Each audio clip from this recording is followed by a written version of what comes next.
साल 1980 वो एक बादशाह था, लेकिन अब उसके पास कोई मुल्क नहीं था, यहाँ तक कि रहने के लिए जगह भी नहीं बची।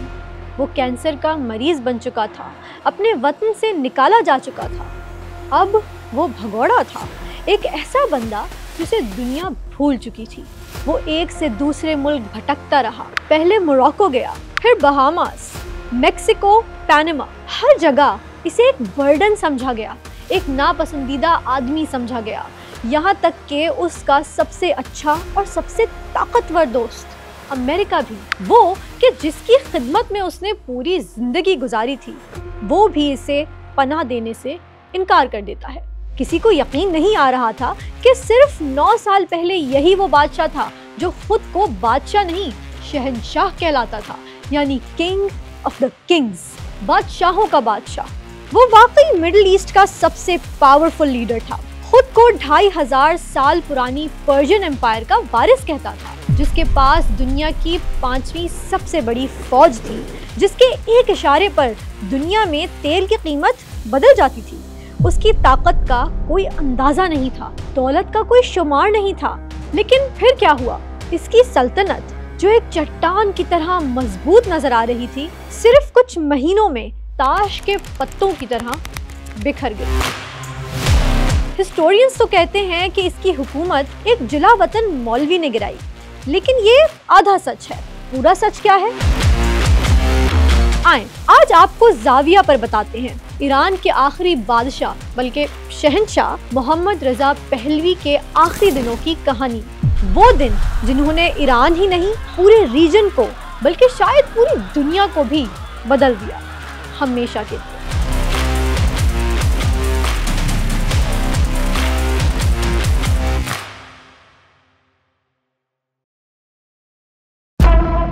हर बादशाह की कहानी शुरू होती है उसकी ताजपोशी, क्राउनिंग से। लेकिन ईरान के आखिरी शहंशाह की कहानी जानने के लिए पहले ये समझ लें कि ये तख्त शुरू से ही उसका था ही नहीं। मोहम्मद रजा पहलवी 1941 में ईरान के बादशाह बने थे, सिर्फ 21 साल की उम्र में।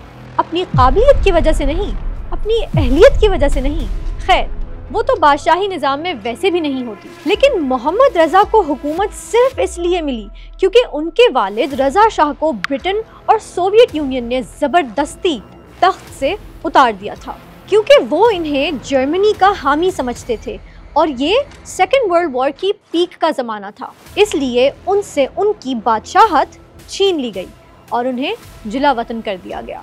तो उनकी जगह बेटे को ही तख्त पर क्यों बिठाया गया? इसलिए क्योंकि इंटरनेशनल पावर्स इस वक्त किसी बखेड़े में नहीं पड़ना चाहती थी, और वो ये भी समझती थी कि छोटे रजा को आसानी से कंट्रोल किया जा सकता है। और फिर वो कई साल तक एक पपेट बादशाह की तरह तख्त पर बैठे रहे। असल ताकत वजीर आज़म और पार्लियामेंट के हाथों में थी, यहाँ तक कि 1953 आ गया, वो साल जिसने सब कुछ बदल दिया, ईरान की सियासत में सुनामी लाया। वो साल जिसने शाह की तकदीर भी लिख दी और ईरान का फ्यूचर भी। उन दिनों ईरान के वजीर आज़म थे डॉक्टर मोहम्मद मुसद्दिक, एक बहुत ही पावरफुल लीडर। इन्होंने एक ऐसा कदम उठाया जिसे हालात को देखते हुए एक बहुत बोल्ड स्टेप कहना चाहिए। उन्होंने ईरान की ऑयल इंडस्ट्री को नेशनलाइज कर दिया, जो कि उस वक्त ब्रिटिश कंट्रोल में थी।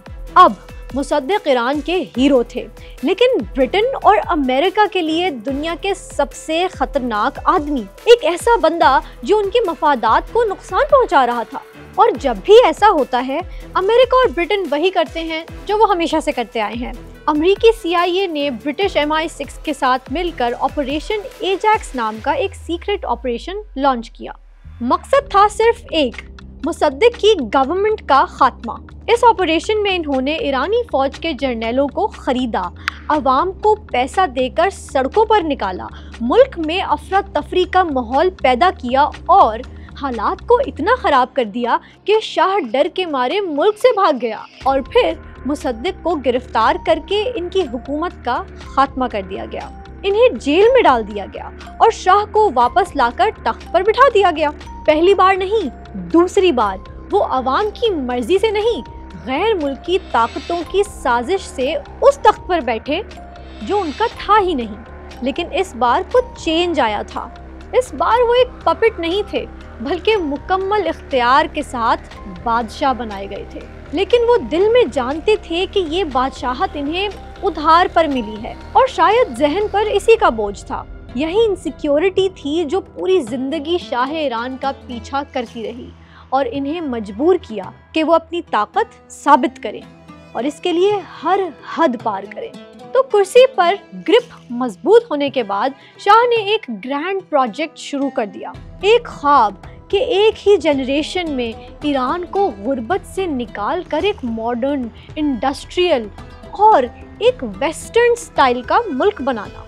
इन्होंने इसे व्हाइट रेवोल्यूशन का नाम दिया क्योंकि ये खून देकर नहीं आ रहा था, बल्कि एक ऐसा इनकलाब था जिसे ऊपर से मुसल्लत किया गया था। ऑन पेपर तो ये एक शानदार प्रोजेक्ट था। 1963 में जब व्हाइट रेवोल्यूशन के 19 पॉइंट्स सामने आए तो उनमें बहुत कुछ था, जैसे लाखों किसानों को ज़मीनों का मालिक बनाना, जंगलात और कुदरती वसाइल को कौमी मिल्कियत में लेना, औरतों को वोट डालने का और इलेक्शन में हिस्सा लेने का हक देना, बल्कि एक लिटरेसी कोर भी बनाई गई जिसका मकसद लाखों ईरानियों को तालीम देना था। फिर इंडस्ट्रीज को आगे बढ़ाया गया, मुल्क भर में फैक्ट्रियों का जाल बिछा दिया गया और जब 70s में दुनिया भर में ऑयल प्राइसेस में इजाफा हुआ तो इस इनकलाब को चार चांद लग गए। ईरान की इकोनॉमी पूरी रफ्तार से आगे बढ़ने लगी। नए स्कूल, नए हॉस्पिटल्स, नए डैम और नई हाईवेज। तेहरान तो किसी यूरोपीय शहर का मंजर पेश कर रहा था। लेकिन इस चमक दमक के पीछे एक भयानक डिस्टेंस था शाह और अवाम के दरमियान।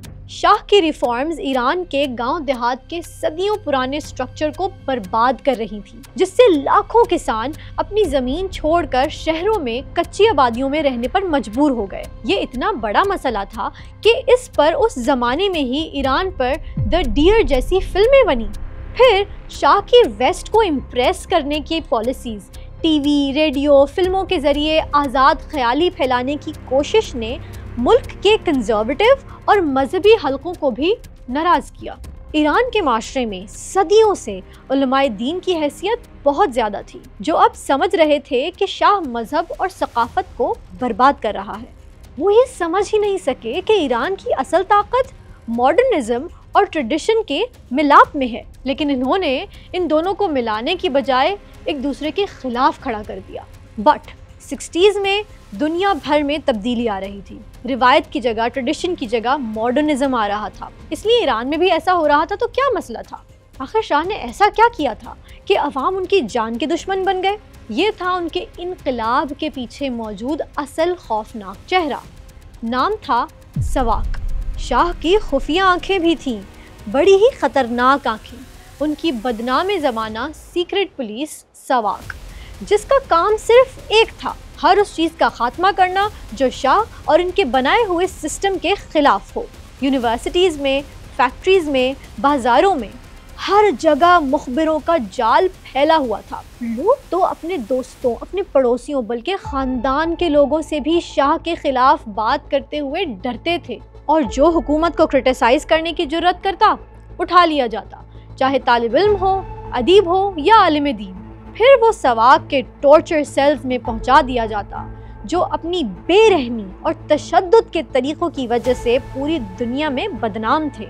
उस ज़माने में ईरान में हज़ारों लोग लापता हुए और हज़ारों बग़ैर किसी मुकदमे के जेलों में पड़े रहे और सड़ते रहे।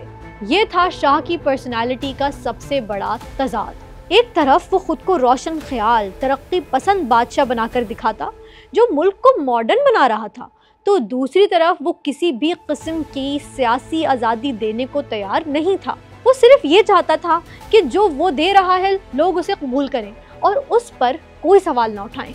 अब अवाम शाह से नफरत करना शुरू हो गए, बल्कि शाह ही नहीं, उनके ख़ानदान से भी, क्योंकि शाही ख़ानदान इन सब चीज़ों में बराबर का शरीक था। ख़ास तौर पर शाह की जुड़वा बहन शहज़ादी अशरफ पहलवी, एक बड़ी ही पावरफुल, करप्ट और बेरहम खातून। सवाक के टॉर्चर सेल्स के बारे में उनकी एक कहानी बड़ी मशहूर है कि शहज़ादी अशरफ कभी कभी खुद भी वहाँ आती थी और सियासी कैदियों से जो इन्वेस्टिगेशन होती इसे देखती। एक बार एक नौजवान खातून कैदी ने अशरफ पहलवी के मुंह पर थूक दिया, शहजादी ने कोई रिएक्शन नहीं दिया, बस खामोशी से उठी, अपनी पिस्टल निकाली और कैदी को वहीं गोली मारा। ये था शाही खानदान का गुरूर, उनका खुद को अनटचेबल समझना और किसी भी मुखालिफ की जिंदगी को चूंटी की तरह मसल देना। क्या कोई माशरा ऐसे चल सकता है? खौफ की जंजीरों में जकड़ा हुआ, बज़ाहिर आज़ाद लेकिन गुलाम, सिर्फ एक शख्स का गुलाम, एक ख़ानदान का गुलाम? बिल्कुल नहीं। जिन लोगों की आंखों पर अब भी पट्टी बंदी हुई थी वो बिलाखिर 1971 में उतर गई, जब शाह ईरान के ये सारे तज़ादात, उनका तमाम गुरूर और अपने लोगों से ये दूरी दुनिया ने देखी। एक अजीम और शान जश्न की सूरत में, एक ऐसा फेस्टिवल जिसे देखकर पुराने बादशाहों की अय्याशियों की यादें ताज़ा हो गईं। हुआ ये कि ईरान में बादशाहत के 2500 साल मुकम्मल होने पर रज़ा पहलवी ने दुनिया की सबसे बड़ी पार्टी का एहतमाम किया, वो भी कदीम बादशाहों के शहर पर्सेपोलिस के खंडरात में। दुनिया भर के मुख्तलिफ मुल्कों के 20 बादशाह, 5 मलकाएं और 21 शहजादे आए। कहते हैं तारीख में कभी रॉयल ब्लड इतनी बड़ी तादाद में एक जगह पर जमा नहीं हुआ होगा। फिर पाकिस्तान, टर्की, इंडिया और लेबनान के सदर और फ्रांस, इटली और साउथ कोरिया के वज़ीर आज़म भी इस पार्टी में आए। टोटल 60 सरबराहाने मुमलिकत ने इस तकरीब में शिरकत की, जहां इनके लिए दुनिया भर का ऐश मौजूद था। एक पूरा शहर था जो उनके लिए बसाया गया था। दुनिया की मशहूर डिज़ाइन फर्म्स ने लग्जरी एयर कंडीशन्ड खेमे डिज़ाइन किए थे जो अंदर से किसी महल के कमरों से कम नहीं थे। फिर मेहमानों के लिए 18 टन खुराक हवाई जहाज़ों के ज़रिए पेरिस के मशहूर मैक्सिम रेस्टोरेंट से मंगवाई गई, जिसमें दुनिया के नायाब तरीन पकवान शामिल थे और साथ ही दुनिया की महंगी तरीन शराब की 25,000 बोतलें भी। एक हफ्ते तक चलने वाले इस जश्न पर अंदाज़न 100 से 200 मिलियन डॉलर्स खर्च हुए। जब ये मेला अपने उरूज पर पहुंचा तो Shah Iran Mohammad Reza Pahlavi Cyrus the great के मकबरे पर गए और कहा, ए साइरस, ए अजीम बादशाह, ए बादशाहों के बादशाह, आराम से सो जाओ क्योंकि हम जाग रहे हैं। हम तुम्हारी शानदार लेगेसी की हिफाजत करते रहेंगे। ऐसा लग रहा था शाह दुनिया को दिखाना चाहता है कि वो किसी थर्ड वर्ल्ड कंट्री का हुक्मरान नहीं बल्कि साइरस और दारा जैसे बादशाहों का जानशीन है। वो तारीख के अजीम तरीन बादशाहों की सफ में खड़ा है। वो सिर्फ ये मैसेज देना चाहता था कि वो लाफानी हैं, लाजवाल हैं और इन्हें कोई नहीं हरा सकता। लेकिन शाह ईरान ये बात भूल गए थे कि साइरस और दारा को उनकी रियाया दिल से और जान से चाहती थीं। वो इंसाफ पसंद थे, रहम दिल थे, जबकि रज़ा पहलवी से आवाम खौफज़दा थी, उनसे डरते थे, खौफ खाते थे। दुनिया की तारीख़ में जब भी कोई ऐसी कहानी होती है, जब भी कोई बादशाह अपनी ताकत और कामयाबी के नशे में चूर होता है, तो इससे ऐसी गलती लाजमन होती है जिससे कहानी अपने एंड की तरफ जाना शुरू हो जाती है। पर्सेपोलिस का जश्न, जिसे शाह अपने लिए उरूज का लम्हा समझ रहे थे, हकीकतन उनके जवाल का स्टार्टिंग पॉइंट बन गया, यानी beginning of the end. Persepolis का फेस्टिवल ख़त्म हो गया। दुनिया भर के लीडर्स खा पी कर ऐश करके अपने अपने मुल्कों को वापस चले गए और शाह को यकीन हो गया कि इसने तारीख़ में अपनी जगह हमेशा के लिए महफूज कर ली है। लेकिन इन्हें अंदाज़ा नहीं था कि जिस महल की बुनियाद जुल्म पर रखी जाए, नाइंसाफ़ी पर रखी जाए, उसकी बुनियादों के नीचे हमेशा एक लावा पकता है, एक तूफ़ान जन्म लेता है और जब भी तूफ़ान आने वाला हो तो खामोशी बहुत ज़्यादा होती है। अगले कुछ साल ईरान खामोश रहा। सवाब का खौफ हर तरफ था, इख्तिलाफ की गुंजाइश बिल्कुल नहीं थी, लेकिन इस खामोशी के पीछे एक बगावत जन्म ले रही थी और इस बगावत का चेहरा थे जिला वतन आलिम दीन, the old man in exile, Ayatollah Ruhollah Khomeini. वो ख़ुमैनी जो रज़ा पहलवी की शख्सियत के बिल्कुल उलट थे। शाह मगरिब परस्त तो ख़ुमैनी रिवायतों को पसंद करने वाले, शाह अमीर और ऐश पसंद तो ख़ुमैनी मगरिबी साम्राज्य और ज़ायनिज़्म के सबसे बड़े दुश्मन। शायद यही वजह है कि 1964 में शाह ने इन्हें ईरान से निकाल दिया, ये समझकर कि अब ख़ुमैनी की कहानी ख़त्म हो गई। लेकिन ये इनकी एक और बड़ी गलतफहमी साबित हुई, क्योंकि जिला वतन ख़ुमैनी एक कैदी से बढ़कर एक सिंबल बन गए। इराक के शहर नजफ में बैठकर वो शाह के खिलाफ मज़ाहिमत की सबसे बड़ी अलामत थे, और इनका सबसे बड़ा हथियार कोई बंदूक, कोई बम, कोई असलहा या कोई हमला आवर टाइप के कारकुन नहीं थे। उनका सबसे बड़ा वेपन था कैसेट टेप। ख़ुमैनी की तकरीरें कैसेटों पर रिकॉर्ड की जाती और फिर सीक्रेटली स्मगल करके ईरान लाई जाती, जहां उनकी कॉपीज़ बनाकर हर तरफ फैला दिया जाता। मस्जिदों से लेकर यूनिवर्सिटीज़ तक, बाज़ारों से लेकर घरों तक ये कैसेट्स एक एक बंदे तक जाती, जिनमें ख़ुमैनी की गरजदार आवाज़ शाह की हुकूमत को गैर इस्लामी, करप्ट और शैतान की एजेंट कहती। बल्कि ये ख़ुमैनी ही थे जिन्होंने पर्सेपोलिस के जश्न को शैतान का त्यौहार करार दिया था।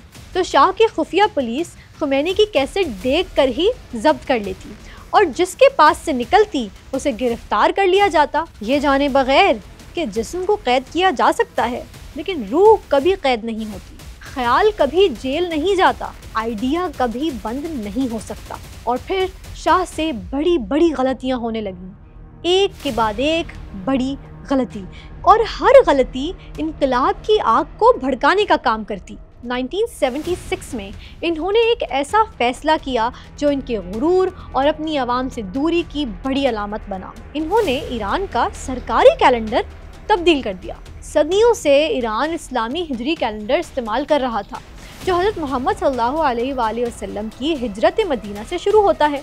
लेकिन शाह ने हुक्म दिया कि आज से ईरान का कैलेंडर 2500 साल पुरानी फ़ारसी सल्तनत के बानी साइरस दी ग्रेट के दौर से शुरू होगा। यानी एक ही रात में ईरान साल 1355 हिजरी से निकलकर साल 2535 शाही में पहुंच गया। ये सिर्फ तारीखों की तब्दीली नहीं थी, ये ईरान की इस्लामी शनाख्त पर डायरेक्ट अटैक था। समझे, शाह ने अवाम को ये मैसेज दिया कि इनकी 1400 साल इस्लामी तारीख की कोई हैसियत नहीं, और असल अज़मत इस्लाम से पहले की बादशाहत में थी। ख़ुमैनी ने इसे शाह की इस्लाम दुश्मनी करार दिया। वो ख़ुद तो ईरान से दूर थे, लेकिन इनकी आवाज़ लाखों ईरानियों के दिलों और दिमागों में गूंज रही थी। वो सिर्फ इस लम्हे का इंतज़ार कर रहे थे जब हवाओं का रुख बदले, और फिर 1977 आ गया। ये वो साल था जब अमेरिका में जिमी कार्टर सदर बने, जिनकी फॉरेन पॉलिसी का अहम पॉइंट था ह्यूमन राइट्स। इन्होंने शाह ईरान पर जोर डालना शुरू किया कि वो अपने मुल्क में सियासी आज़ादी दें। शाह का तो काम ही यही था, अमेरिका को खुश रखना, लेकिन अब वो फंस गया। कार्टर को भी खुश रखना है और अपनी हुकूमत को भी बचाना है। इसलिए इन्होंने एक दरमियानी रास्ता निकालने की कोशिश की।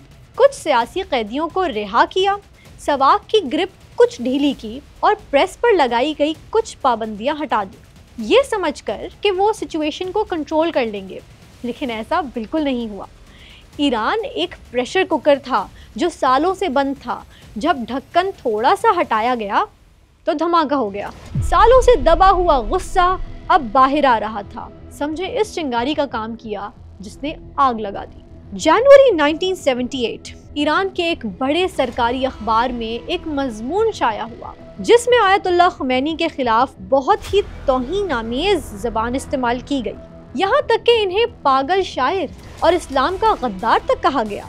ये ख़ुमैनी को बदनाम करने की एक फजूल कोशिश थी, जिसका असर बहुत ही ख़तरनाक निकला। ईरान के शहर क़ुम में लोग गुस्से में बाहर निकल आए, सड़कों पर एहतजाज शुरू हो गया। ये कई सालों बाद हुकूमत के खिलाफ पहला बड़ा अवामी मुजाहिरा था। शाह की हुकूमत ने वही किया जो वो हमेशा करती आई थी, ताकत का इस्तेमाल। पुलिस ने प्रोटेस्टर्स पर सीधी गोलियां चला दी, दर्जनों लोग मारे गए। ये थी शाह की एक और बड़ी गलती। मुखालफत को ताकत के जोर पर कुचलने से कभी किसी मसले का हल नहीं निकलता। अब समझे, इनकलाब का आगाज हो चुका था। इस मुजाहिरे में मारे गए लोगों के चहलम पर लोग फिर सड़कों पर थे, और इस मर्तबा तबरेज़ में गोलियां चली और मजीद लोग मारे गए। तबरेज़ के शुहदा के 40वें पर यज़्द में यही हुआ। यानी हर 40 दिन बाद किसी न किसी शहर में होने लगा। एक चेन रिएक्शन शुरू हो चुका था। कुम में लगने वाली आग पूरे ईरान को लपेट में ले चुकी थी। यहाँ तक कि अगस्त 1978 में वो हो गया जिसने शाह के ताबूत में आखिरी कील ठोक दी। 19 अगस्त 1978 ईरान इराक बॉर्डर के करीब वाक़ शहर आबादान का सिनेमा रेक्स, जहां फिल्म देखने के लिए सैकड़ों लोग मौजूद थे। अचानक दरवाजे बाहर से बंद कर दिए गए और इमारत को आग लगा दी गई। 400 से ज्यादा लोग, मर्द, औरतें, बच्चे अंदर जलकर मर गए। ये बहुत बड़ा जुल्म था। किसी को यकीन नहीं आ रहा था कि कोई ऐसा कैसे कर सकता है। हुकूमत ने फ़ौरन इसका इल्ज़ाम मजहबी इंतहा पसंदों पर लगाया, क्योंकि वही हैं जो सिनेमा घरों को गैर इस्लामी समझते हैं। लेकिन अवाम ने इस कहानी को मानने से इनकार कर दिया। उनके सामने मुजरिम सिर्फ एक था, सवाक। ये सच था या नहीं, लेकिन ये अफवाह जंगल की आग की तरह फैल गई कि शाह की सीक्रेट पुलिस ने यह हरकत की है ताकि इनकलाब को बदनाम किया जा सके। आज तक पता नहीं चल सका कि आग किसने लगाई थी, लेकिन अब इससे कोई फ़र्क नहीं पड़ता था। अवाम की अदालत में फैसला हो चुका था। शाह अब सिर्फ डिक्टेटर नहीं, अवाम का कातिल भी था। इस एक वाक़ये ने शाह और अवाम के बीच रहा सहा एतमाद भी ख़त्म कर दिया। अब समझौते का, मुफाहिमत का कोई रास्ता नहीं बचा था। अब ये एक जंग थी, खुली जंग, जिसमें बादशाह बहुत तेज़ी से हार रहा था, वो भी एक नहीं, 2 महाजों पर। कोई नहीं जानता था कि शाही महल में शाह एक पर्सनल वॉर भी लड़ रहा है, एक ऐसी जंग जिसके बारे में दुनिया को कुछ नहीं मालूम था। ये कि इसे कैंसर डायग्नोस हो चुका था। यस, नाजुक तरीन वक्त में शाह ईरान की सोचने, समझने और फैसला करने की सलाहियत भी ख़त्म हो रही थी। तूफान दरवाजे पर दस्तक दे रहा था और बादशाह महल के अंदर अकेला और बीमार था।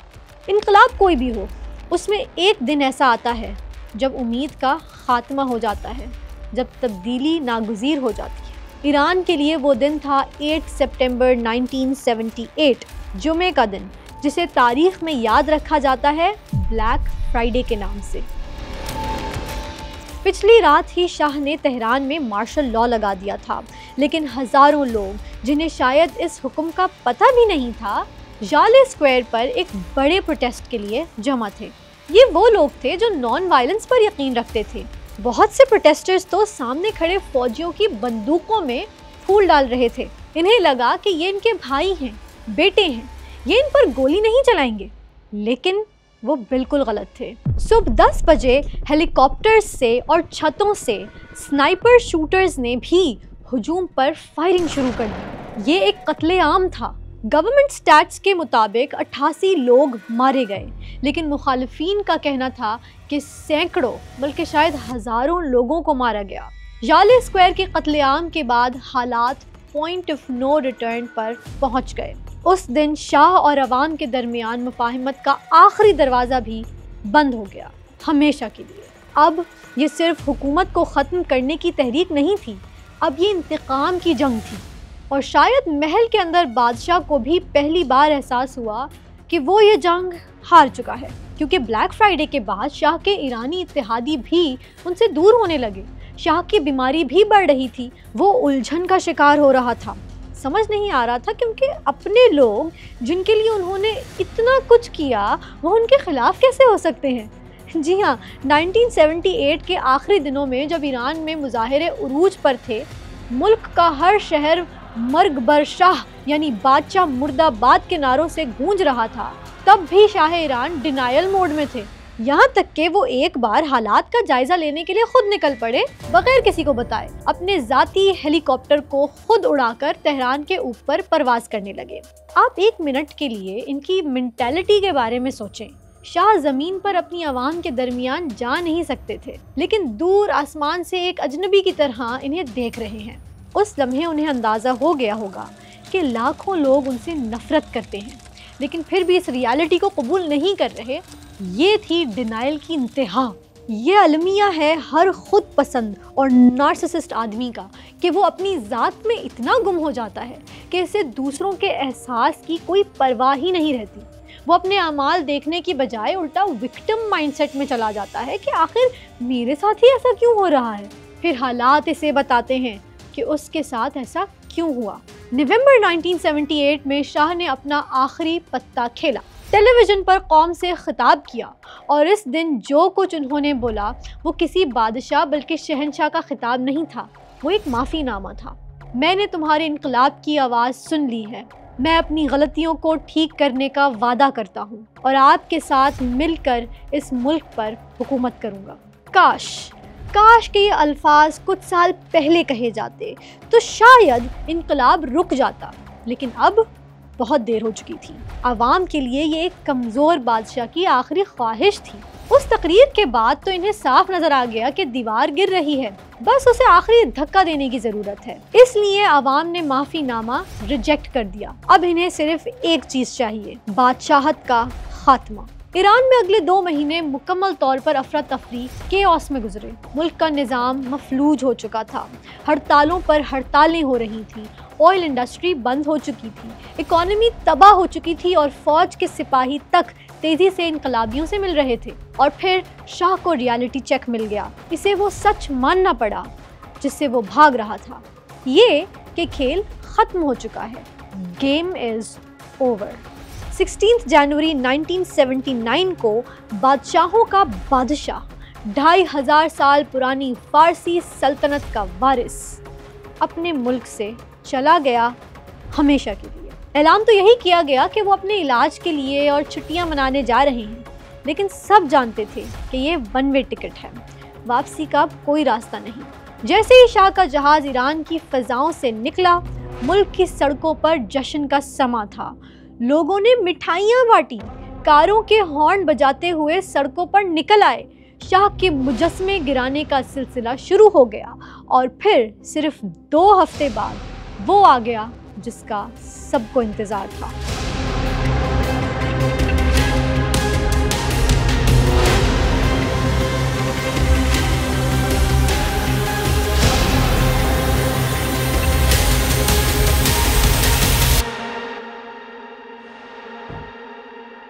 फर्स्ट फरवरी 1979 एयर फ्रांस का एक बोइंग 747 तैयारा तेहरान के गिर्द चक्कर लगा रहा था और नीचे हज़ारों बल्कि लाखों लोगों का हुजूम था जो इस जहाज़ का इंतज़ार कर रहा था। और फिर ईरान के अवाम के दिलों की धड़कन, इनकलाब का बानी आयतुल्लाह रूहुल्लाह खुमैनी 15 साल की जिलावतनी ख़त्म करके ईरान आ गए और कहानी वहीं पहुंच गई जहां से हमने स्टार्ट की थी। अब खुमैनी की बजाय शाह जिलावतन था। खुमैनी को तो फिर भी एक के बाद दूसरे मुल्क में पनाह मिलती रही, लेकिन शाह का कोई ठिकाना नहीं था। वो समझ रहे थे कि दुनिया, खुसूसन अमेरिका, उनका सबसे बड़ा दोस्त, उन्हें गले लगाएगा, कबूल करेगा और शायद पहले की तरह इन्हें हुकूमत भी वापस दिलाए। लेकिन हकीकत ये थी कि अब वो एक बोझ थे। ईरान का इनकलाब आवाम लाए थे जो हज़ारों नहीं लाखों की तादाद में सड़कों पर थे, और जब आवाम सड़कों पर हों तो कोई इनसे टक्कर नहीं लेना चाहता। इजिप्ट के प्रेसिडेंट अनवर सादात ने शाह ईरान को कुछ अरसे के लिए पनाह दी, लेकिन फिर माजरत कर ली। वो मोरक्को गए जहाँ के बादशाह पर उनके बड़े एहसानात थे, लेकिन वहाँ से भी इन्हें जाने का कह दिया गया। वो कैरिबियन गए जहाँ बहामास के एक छोटे से जजीरे पर रहने लगे और फिर वहाँ से मेक्सिको पहुँचे, लेकिन कहीं इन्हें सुकून नहीं मिला। यहाँ तक कि अक्टूबर 1979 में जब कैंसर बुरी तरह बिगड़ चुका था, सदर जिमी कार्टर ने इन्हें इंसानी हमदर्दी की बुनियाद पर इलाज के लिए न्यूयॉर्क आने की इजाज़त दी। ये ऐसा फैसला था जिसने एक नया तूफान खड़ा कर दिया। तेहरान में रेवोल्यूशनिस्ट्स आग बगोला हो गए। इन्हें लगा कि अमेरिका शाह को एक मर्तबा फिर वापस लाने की साजिश कर रहा है, बिल्कुल 1953 की तरह। 4 नवंबर 1979 को उन्होंने तेहरान में अमेरिकन एम्बेसी पर धावा बोल दिया और 52 अमेरिकन को यरगमाल बना लिया। 1-2 दिन नहीं बल्कि हफ्ते, महीने, साल गुजर गए, लेकिन यरगमालियों को नहीं छोड़ा गया। ये बहरान 444 डेज जारी रहा, जिसने शाह की वापसी के सारे दरवाजे बंद कर दिए। अब शाह अमेरिका के लिए भी मुसीबत था। इन्हें जल्द अज जल्द अमेरिका छोड़ने को कहा गया। वो पैनामा गए, लेकिन वहाँ भी हालत एक कैदी जैसी थी। आखिरकार वाहिद दोस्त इजिप्ट के अनवर सादात ने इन्हें एक बार फिर पनाह दी और 27 जुलाई 1980 को मोहम्मद रज़ा पहलवी ने कायरो के एक हॉस्पिटल में दम तोड़ दिया, गुमनामी में और तन्हाई के आलम में। आखिर एक शहंशाह इस मकाम तक कैसे पहुंचा? इसका जवाब किसी एक वाक़ये में नहीं, किसी एक फ़ैसले में नहीं, बल्कि शुरू में मैंने कहा था ना कि ये कहना कि ख़ुमैनी ने शाह की हुकूमत गिराई आधा सच है। पूरा सच शाह की अपनी पर्सनैलिटी में छुपा हुआ है। वो ऐसा बादशाह था जो अपने लोगों को समझ ही नहीं पाया। वो समझता रहा कि सड़कें बनाने से, डैम बनाने से, फैक्ट्रियां लगाने से आवाम के दिल जीत लेंगे, लेकिन भूल गया कि लोगों को सिर्फ रोटी जिंदा नहीं रखती, इन्हें इज्जत और शनाख्त देना, इन्हें अपने ईमान, कल्चर और दिल की आवाज़ के मुताबिक जीने की आज़ादी देना भी ज़रूरी है। शाह की हुकूमत ख़त्म होने की एक वजह यह भी थी कि इसकी बुनियादें आवाम में नहीं थीं। इन्हें ये तख्त गैर मुल्की ताकतों ने साजिश के ज़रिए दिया था। वो अकेले थे, इसलिए जब इनकलाब आया तो उनको, उनके महल को, उनके निज़ाम को बचाने वाला कोई नहीं था। और आखिरी बात, शाह ईरान इसलिए ज़वाल का निशाना बने क्योंकि इन्होंने मॉडर्निज़म को ज़बरदस्ती लोगों पर मुसल्लत करने की कोशिश की। और ये बात याद रखें कि ज़बरदस्ती से आप किसी को जन्नत में भी नहीं ले जा सकते, प्यार से वो आपके लिए जहन्नुम में भी चला जाएगा। शाह ईरान की कहानी तो ख़त्म हो गई, लेकिन ये कहानी आज भी दुनिया के हर लीडर के लिए सबक है। ये कहानी हमें बताती है कि असल ताकत आपकी फ़ौज में नहीं होती, ख़जानों में नहीं होती, असल ताकत लोगों के दिलों में राज करने में होती है। आज ईरान के आखिरी बादशाह मोहम्मद रज़ा पहलवी को याद करते हुए सबसे बड़ा सवाल जहन में यही आता है कि क्या कोई हुक्मरान अपनी राया को समझे बगैर उन पर हुकूमत कर सकता है? ये सवाल आज भी जिंदा है और हमेशा जिंदा रहेगा।